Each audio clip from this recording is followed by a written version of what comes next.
នារីវ័យក្មេងម្នាក់ត្រូវបានគេសម្លាប់ហើយក៏បានយកសាកសពទៅលាក់នៅខាងក្រោយផ្ទះដើម្បីកុំឲ្យគ្រួសារឬមួយក៏សាច់ញាតិដឹងឮហើយរឿងរ៉ាវទាំងអស់ហ្នឹងពិតជាសាហាវខ្លាំងមែនទែនហើយក៏កើតឡើងច្រើនខ្លាំងណាស់ដែរនៅក្នុងសង្គមរបស់យើងបច្ចុប្បន្ននេះមុននឹងចូលទៅដល់សាច់រឿងភ័យរន្ធត់ឬមួយក៏ព្រឺព្រួចសាហាវបែបណាខ្លះចឹងបងប្អូនអរគ្នាកុំភ្លេចជួយចុច like ហើយ subscribe ដាក់សញ្ញារូបកណ្ដឹងដើម្បីទទួលបាននូវវីដេអូថ្មីៗជាបន្តទៅទៀតរឿងមួយនេះផងដែរគឺជាសាច់រឿងមួយដែលកើតឡើងនៅប្រទេសថៃដែលផ្ដើមឡើងជាមួយនឹងយុវជនម្នាក់ដែលគាត់ទើបតែបញ្ចប់ពីការសិក្សាអញ្ចឹងខ្ញុំសូមហៅគាត់ថាភ័ក្រហើយដើម្បីងាយស្រួលព្រោះអីយើងដាក់ឈ្មោះខ្មែរទៅងាយស្រួលក្នុងការនិយាយឬមួយក៏ហៅដោយសារតែម្ដាយឪពុករបស់គាត់មានសាច់ញាតិបងប្អូននៅទីក្រុងអញ្ចឹងហើយគាត់ក៏បញ្ជូនកូនរបស់គាត់ឲ្យទៅរៀននៅទីក្រុងដោយស្នាក់នៅជាមួយនឹងឪពុកមាម្ដាយមីងដែលនៅជាយក្រុងនឹងផងដែរព្រោះអីដើម្បីអាចជួយកាត់បន្ថយថ្លៃចាយវាយប្រចាំថ្ងៃហើយនិងជាពិសេសនោះគឺថ្លៃបន្ទប់ផ្ទះជួលនឹងឯងដែលជាការចំណាយមួយដ៏ធំខ្លាំងមែនទែនចំពោះនិស្សិតដែលគាត់ត្រូវមករៀននៅឯទីក្រុងហ្នឹងហើយចំពោះផ្ទះរបស់គាត់គឺមិនមែននៅទីក្រុងផ្ទាល់ទេគឺនៅឯជាយក្រុងទេហើយនៅក្នុងបរិវេណផ្ទះរបស់ម្ដាយមីងគាត់គឺមានលក្ខណៈធំទូលាយមែនទែនហើយនៅឯខាងក្រោយផ្ទះក៏មានដើមឈើធំផងដែរកំឡុងពេលដែលគាត់បានមករស់នៅជាមួយនឹងម្ដាយមីងនិងឪពុកមាហ្នឹងគឺមានភាពកក់ក្ដៅខ្លាំងមែនទែនពួកអីម្ដាយមីងគាត់ក៏ស្រឡាញ់គាត់ដូចជាម្ដាយគាត់ផងដែរយើងដឹងស្រាប់ហើយថាយើងជានិស្សិតយើងមិនអាចគ្រាន់តែរៀនតែមួយមុខទេអញ្ចឹងហើយយើងត្រូវតែរកការងារធ្វើបន្ថែមដើម្បីទទួលបានប្រាក់យកមកផ្គត់ផ្គង់ការរៀនសូត្រហ្នឹងអញ្ចឹងហើយភ័ក្រក៏គាត់សម្រេចចិត្តទៅរកការងារធ្វើហើយកំឡុងពេលហ្នឹងក៏គាត់បានរកការងារធ្វើបានដូចអ្វីដែលគាត់ចង់បានផងដែរតែទាស់ត្រង់ថាគាត់ធ្វើការងារចេញមកវិញរៀងយប់បន្តិចអញ្ចឹងហើយដែលគាត់គិតថាការត្រឡប់មកពីធ្វើការប៉ុនគាត់នៅពេលយប់ហ្នឹងគឺអាចប៉ះពាល់ឬមួយក៏ការរំខានទៅដល់អ្នកផ្ទះអញ្ចឹងទៅអញ្ចឹងហើយក៏គាត់សម្រេចចិត្តរកវិធីបែបណាដើម្បីកុំឲ្យមានការរំខានទៅដល់អ្នកផ្ទះរបស់គាត់ថ្ងៃមួយហ្នឹងគឺជាថ្ងៃឈប់សម្រាកពីការងារហើយនឹងការរៀនសូត្រផងដែរគឺថ្ងៃអាទិត្យហ្នឹងឯងអញ្ចឹងហើយគាត់ក៏បានដើរទៅខាងក្រៅផ្ទះរបស់គាត់ដើម្បីមើលថានៅជុំវិញនឹងមានអីគេខ្លះមានអ្វីដែលអាចឲ្យគាត់ធ្វើបានហើយថ្ងៃហ្នឹងផងដែរគឺគាត់ពិតជាសប្បាយចិត្តខ្លាំងមែនទែនពួកអីពេលហ្នឹងគាត់ទៅខាងក្រោយហ្នឹងគាត់បានរកឃើញទៀមតូចមួយដែលគេហៅថាឃ្លាំងនឹងឯងសម្រាប់ទុកអីវ៉ាន់នៅខាងក្រៅផ្ទះរបស់ម្ដាយមីងរបស់គាត់ពេលដែលគាត់បានចូលទៅមើលនៅក្នុងឃ្លាំងហ្នឹងគឺគាត់កាន់តែសប្បាយខ្លាំងមែនទែនពួកអីនៅក្នុងឃ្លាំងហ្នឹងវាហាក់បីដូចជាធ្លាប់មានមនុស្សរស់នៅអញ្ចឹងណាមានទាំងបន្ទប់ទឹកនៅខាងក្នុងហ្នឹងផងដែរអញ្ចឹងហើយទើបគាត់សម្រេចចិត្តថាគាត់រស់នៅក្នុងឃ្លាំងហ្នឹងហ្មងទៅគាត់នឹងរៀបចំឲ្យស្អាតហើយនៅពេលដែលគាត់ទៅសុំមីងរបស់គាត់និងពូរបស់គាត់គឺពួកគាត់អត់មានបដិសេធអីទេពួកអីគាត់គិតថាភ័ក្រគាត់ធំហើយអញ្ចឹងគាត់អាចថែរក្សាខ្លួនឯងបានអញ្ចឹងទើបគាត់អនុញ្ញាតឲ្យភ័ក្រហ្នឹងទៅរស់នៅខាងក្រោយហ្នឹងទៅហើយនៅពេលដែលភ័ក្របានរើមករស់នៅខាងក្រៅនេះគឺគាត់សប្បាយចិត្តខ្លាំងមែនតើគាត់គិតថាគាត់មករស់នៅដាច់ដោយឡែកតែឯងអញ្ចឹងវាមានឯកជនភាពរបស់គាត់ហើយនៅជុំវិញបរិវេណហ្នឹងគឺមានលក្ខណៈត្រជាក់ខ្លាំងមែនតើដោយសារមានដើមឈើធំគ្របពីលើប៉ុន្តែនៅថ្ងៃមួយហ្នឹងគឺគាត់ចេញមកអង្គុយអានសៀវភៅនៅខាងមុខផ្ទះរបស់គាត់ហ្នឹងណាគាត់ក៏បានឃើញឆ្មាខ្មៅម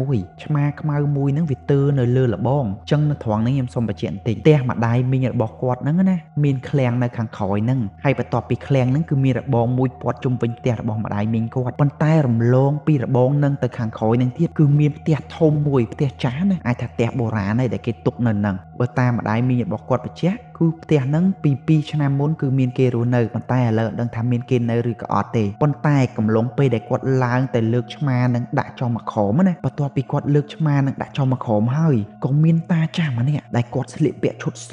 ហើយកំឡុងពេលហ្នឹងគឺគាត់សម្លឹងមើលមកកាន់ភ័ក្រគឺគួរឲ្យខ្លាចខ្លាំងមែនតើដែលធ្វើឲ្យភ័ក្រគាត់រៀងភ័យគាត់ដាក់ឆ្មាចុះហើយគាត់ប្រុងដើរចេញប៉ុន្តែតាហ្នឹងក៏គាត់បានសេកសួរថាឆ្មាហ្នឹងឆ្មារបស់អ្នកឯងមែនហើយភ័ក្រគាត់អត់មាត់ទេហើយតាហ្នឹងក៏គាត់បន្តថាបើមិនមែនឆ្មារបស់អ្នកឯងកុំចេះប៉ះពាល់របស់គេបន្ទាប់ពីគាត់និយាយចប់ហើយគាត់ក៏បានបន្តដើរចូលទៅក្នុងខ្ទមមួយដែលខ្ទមហ្នឹងនៅខាងក្រោយផ្ទះចាស់ហ្នឹងពេលហ្នឹងគឺភ័ក្រគាត់ស្លាំងកាំងវាមិនគួរបែបហ្នឹងកំឡុងពេលហ្នឹងដែលគាត់មានអារម្មណ៍អត់ល្អពួកឯងយើងជួយសោះបែរជាខុសដែរបន្ទាប់ពីរឿងហ្នឹងរំលងទៅបានប្រហែលជា2-3ថ្ងៃនៅជប់មួយហ្នឹងភ័ក្រហ្នឹងគាត់គេងលក់គាត់ចេះតែមានអារម្មណ៍ថាក្តៅណាចឹងហើយគាត់ក៏បានទៅអង្គុយនៅខាងក្រៅផ្ទះដើម្បីស្រូបយកបរិយាកាសធម្មជាតិចឹងណាកំឡុងពេលដែលគាត់អង្គុយនៅខាងក្រៅហ្នឹងណាគាត់ក៏ឮសំឡេងគេស្រែកឲ្យជួយសំឡេងហ្នឹងសំឡេងមនុស្សស្រីណាគេស្រែកឲ្យជួ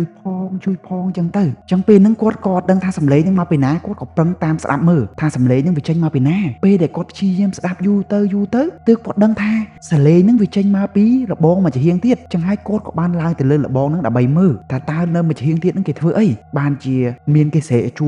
ួយផងចឹងទៅនៅពេលដែលគាត់ឡើងទៅមើលគាត់ថានៅផ្ទះបុរាណធំហ្នឹងគឺអាងឹតសូនឈឹងតែម្ដងគឺអត់មានបើកពូភ្លើងអីបំភ្លឺទេប៉ុន្តែនៅខ្ទមកាលពីថ្ងៃមុនដែលតាគាត់បានដើរចូលហ្នឹងខ្ទមហ្នឹង គឺវាមានភ្លើងបំភ្លឺហើយភ្លើងដែលបំភ្លឺនៅក្នុងខ្ទមហ្នឹងមិនមែនភ្លើងពូលភ្លើងអីទេគឺភ្លើងចង្គៀងប្រេងកាតនៅពេលហ្នឹងគាត់ក៏បានចុះទៅមើលគាត់ចង់ដឹងថានៅក្នុងហ្នឹងគេធ្វើអីបានជាមានគេស្រែកឲ្យជួយអញ្ចឹងព្រោះគាត់ខ្លាចមានគេចាប់ចម្រិតក្មេងអីអញ្ចឹងទៅពេលដែលគាត់ចុះទៅមើលហ្នឹងគាត់ក៏ចាប់ដើមមានអារម្មណ៍ចម្លែកហ្មងគាត់ក៏បានឃើញនារីម្នាក់ហ្នឹងគឺស្អាតខ្លាំងមែនទែនហើយក្មេងប្រហែលជាខ្ទង់អាយុ18 19ឆ្នាំហ្នឹងឯងស្លៀកស្រង់ចងពងហើយកំឡុងពេលដែលគាត់មើលឃើញហ្នឹងស្រាប់តែតាកាលពីថ្ងៃមុនហ្នឹងគាត់ក៏បានបើកទ្វារចេញពីខ្ទមហ្នឹងមកដែលធ្វើឲ្យភ័ក្រគាត់ភ័យគាត់រត់ទៅពួននៅខាងក្រោយដើមឈើធំមួយគាត់ក៏បានមើលឆ្វេងស្ដាំមើលថាមានមនុស្សអត់ចឹងណាតបមកគាត់ក៏បានដើរចូលទៅវិញហើយពេលហ្នឹងភ័ក្រគាត់ភ័យដែរគាត់ភ័យខ្លាចតាហ្នឹងគាត់ឃើញទៀតគាត់ក៏បានផ្លោះលបងឆ្លងទៅដីគាត់ម្ខាងទៀតទៅតបពីរឿងនឹងកើតឡើងស្អែកបន្ទាប់ក៏គាត់នៅតែមានការសង្ស័យអញ្ចឹងដែរគាត់ឆ្ងល់ថាម្នាក់ស្រីហ្នឹងជាណាគេហេតុអីបានមកនៅក្នុងខ្ទមហ្នឹងហើយចាត់ឲ្យស្រីឲ្យគេជួយរហូតទាល់តែយប់ឡើងពេលយប់ឡើងហ្នឹងយប់ហ្នឹងគឺកាន់តែរន្ធត់សម្រាប់គាត់តែម្ដងហើយជាកំឡុងម៉ោង12យប់គាត់ក៏ឮសលេងស្រែកឲ្យជួយនឹងម្ដងទៀតហើយម្ដងហ្នឹងគឺគាត់គេអត់លក់ឯងគាត់ជឿតែអាសាប់អសល់ធ្វើអីក៏កើតគេងអីក៏អត់លក់ដែរហើយពេលហ្នឹងតែគាត់ចេញទៅមើលម្ដងទៀតពេលដែលគាត់ឡើងទៅលើលបងនៅមើលម្ដងទៀតអ្វីដែលកាន់តែរន្ធត់សម្រាប់គាត់នារីម្នាក់ហ្នឹងគាត់បានឃើញម្ដងទៀតគាត់ថានារីដែលគាត់ឃើញថ្ងៃមុនហ្នឹងគាត់បានដើរជុំវិញខ្ទមហ្នឹងមួយសារទៀតប៉ុន្តែដើរសារនេះគឺគួរខ្លាចខ្លាំងតែម្ដងព្រោះគាត់ដើរជុំវិញខ្ទមហ្នឹងគឺគាត់អត់មានក្បាលទេពេលដែលគាត់ឃើញហេតុការណ៍មួយហ្នឹងព្រោះអយក្បាលដៃជើងកម្រើកអត់ចង់រួចទេចឹងហើយដែលធ្វើឲ្យភ័ក្រគាត់ភ្ញាក់ទាល់តែធ្លាក់ពីលើលបងហ្នឹងមកពេលហ្នឹងគាត់ក៏ភ័យខ្លាំងដែរគាត់ដឹងតែមួយមុខគាត់គឺឡើងទៅលើក្រែហើយសង្ងំគេងគឺគាត់ទាញភួយទាញអីយកមកឃ្លុំខ្លួនគាត់កុំឲ្យចេញជើងចេញដៃអស់ហើយរហូតទាល់តែស្អែកឡើងរៀនក៏គាត់បានទៅរៀនដែរហើយសំបីតែពេលទៅធ្វើការគាត់បានទៅធ្វើការដែរពេលហ្នឹងគឺគាត់សង្ងំនៅក្នុងបន្ទប់របស់គាត់ណាគាត់អត់ចេញទៅក្រៅទាំងអស់រហូតទាល់តែរំលងបាន2ថ្ងៃបន្ទាប់ទៀតទើបគាត់មានអារម្មណ៍ថាធូរស្រាលគាត់ក៏ចង់ដឹងថាវាមានរឿងអីកើតឡើងហេតុអីបានគេឲ្យគាត់ឃើញអញ្ចឹងហើយទើបគាត់ផ្លត់បងឆ្លងទៅដីម្ខាងទៀតគាត់ថាពេលដែលគាត់ឆ្លងទៅដល់ខាងមុខខ្ទមហ្នឹងហើយពេលហ្នឹងគឺម៉ោង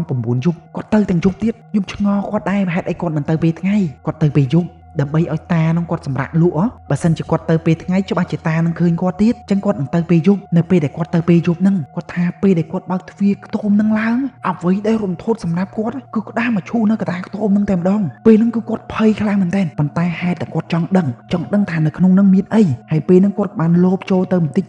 ដងដើម្បីតែបើកមើលក្នុងមឈូសហ្នឹងណាចង់ដឹងថាក្នុងហ្នឹងវាមានអីនៅពេលដែលគាត់បើកមឈូសហ្នឹងមើលសល់តែក្រងឆ្អឹងទេតែធ្វើឲ្យគាត់កាន់តែតក់ស្លុតខ្លាំងមែនទែនហ្នឹងគាត់ថាក្រងឆ្អិនដូចជាមនុស្សស្រីដែលថ្ងៃមុនគាត់បានឃើញអញ្ចឹងគឺគាត់ពាក់អាវយឺតដៃខ្លីហើយចងពងជាមួយនឹងសរងគឺដូចបែកដាក់ត្មងហើយពេលហ្នឹងតែធ្វើឲ្យគាត់កាន់តែតក់ស្លុតហើយគាត់ផ្លោះលបងអត់ដឹងថាខ្ពស់ឯងគូដើម្បីរត់ទៅប្រាប់ម្ដាយមីងឪពុកមារបស់គាត់ដើម្បីឲ្យគាត់ដឹងថានៅក្នុងខ្ទមខាងក្រោយដីរបស់គាត់ហ្នឹងណាមានគេលាក់សាក់សពហើយតតែស្អែកឡើងទៅប៉ូលីសគេចុះមកវាស់វែងណាហើយគេក៏បានចាប់បរិសុទ្ធចំណាស់ម្នាក់ហ្នឹងហើយបន្ទាប់ពីគេចាប់ខ្លួនគាត់ហើយគាត់ក៏បានសារភាពគាត់ថានារីវ័យក្មេងហ្នឹងគឺជាប្រពន្ធរបស់គាត់ហើយគាត់ស្រឡាញ់ខ្លាំងមែនទែនប៉ុន្តែអ្វីដែលធ្វើឲ្យគាត់កាន់តែខឹងទៅលើនារីម្នាក់ហ្នឹងណាគាត់ថាគាត់បានមករស់នៅផ្ទះចាស់ហ្នឹងជាមួយគ្នាបាន2ឆ្នាំនារីម្នាក់ហ្នឹងហាក់បីដូចជាអស់ចិត្តពីគាត់បន្តថានារីហ្នឹងឈប់ស្រឡាញ់គាត់ព្រោះអីគាត់សង្ស័យថានារីហ្នឹងលួចលាក់មានថ្មីហើយគាត់ចេះតែទាមទារចង់ទៅស្រុកកំណើតវិញពេលហ្នឹងឯងបរិសុទ្ធចំណាស់ហ្នឹងគាត់ក៏បានឃុំឃាំងនារីហ្នឹងមិនឲ្យទៅស្រុកកំណើតវិញទេហើយបើទោះបីជាគ្រួសាររបស់នារីម្នាក់ហ្នឹងតែងតែសួរនាំពីគាត់ពីសុខទុក្ខចឹងហើយគាត់តែងតែលាក់បាំងរហូតប្រពន្ធគាត់ហ្នឹងសុខសប្បាយទេអត់អីទេកុំឲ្យម្ដាយក្មេកនិងឪពុកក្មេករបស់គាត់ព្រួយបារម្ភប៉ុន្តែផ្ទុយទៅវិញគាត់បែរជាឃុំនារីម្នាក់ហ្នឹងនៅក្នុងខ្ទមតែម្នាក់ឯងឃុំរហូតទាល់តែគាត់ស្លាប់ហើយបន្ទាប់ពីគាត់ស្លាប់ហើយគាត់ក៏បានរៀបចំពិធីដើម្បីឃុំវិញ្ញាណនារីម្នាក់ហ្នឹងកុំឲ្យចេញទៅណាឃុំនៅក្នុងមឈូសហ្នឹងឃុំនៅក្នុងខ្ទមចាស់ហ្នឹងតែម្ដងចឹងហើយដែលធ្វើឲ្យវិញ្ញាណនារីម្នាក់ហ្នឹងនៅវល់នៅជុំវិញហ្នឹងណាបន្ទាប់ពីរឿងរ៉ាវទាំងអស់ហ្នឹងបានបែកការហើយគ្រួសាររបស់នារីវ័យក្មេងដែលជាប្រពន្ធរបស់តាដែលមានវ័យចំណាស់ហ្នឹងពួកគាត់ក៏បានមកទទួលដើម្បីរៀបចំធ្វើបុណ្យតាមប្រពៃណីអញ្ចឹងទៅហើយរឿងទាំងអស់ហ្នឹងបន្ទាប់ពីគាត់ឆ្លងកាត់ហើយគាត់ក៏ជឿថាមានវិញ្ញាណពិតប្រាកដមែនហើយគាត់ក៏សប្បាយចិត្តដែរដែលនារីម្នាក់ហ្នឹងបានមកប្រាប់គាត់ដើម្បីឲ្យគាត់បានជួយសង្គ្រោះពីការឃុំឃាំងរបស់អ្នកដទៃណាហើយរឿងរ៉ាវទាំងអស់នេះគឺជាបទពិសោធន៍មួយល្អខ្លាំងមែនទែនដែលគាត់បានចែករំលែកមកកាន់បងប្អូនយើងទាំងអស់គ្នាដើម្បីជៀសវាងកុំឲ្យមានហេតុការណ៍ទាំងអស់ហ្នឹងកើតឡើងម្ដងទៀតដែលជាសោកនាដកម្មមួយដែលបង្កឡើងដោយភ្លើងប្រច័ណ្ឌណាចឹងហើយពីខ្ញុំទៅវិញបើសិនជាគេអស់ចិត្តហើយយើងលះបង់យើងដោះលែងគេទៅជាចុងក្រោយបងប្អូនទាំងអស់គ្នាកុំភ្លេចជួយចុច like និង Subscribe ដាក់សញ្ញារូបកណ្ដឹងដើម្បីជាកម្លាំងចិត្តមកដល់រូបខ្ញុំចែករំលែកនិងបង្កើតនូវវីដេអូថ្មីៗចែកជូនដល់បងប្អូនទាំងអស់គ្នាសម្រាប់សូមអរគុណ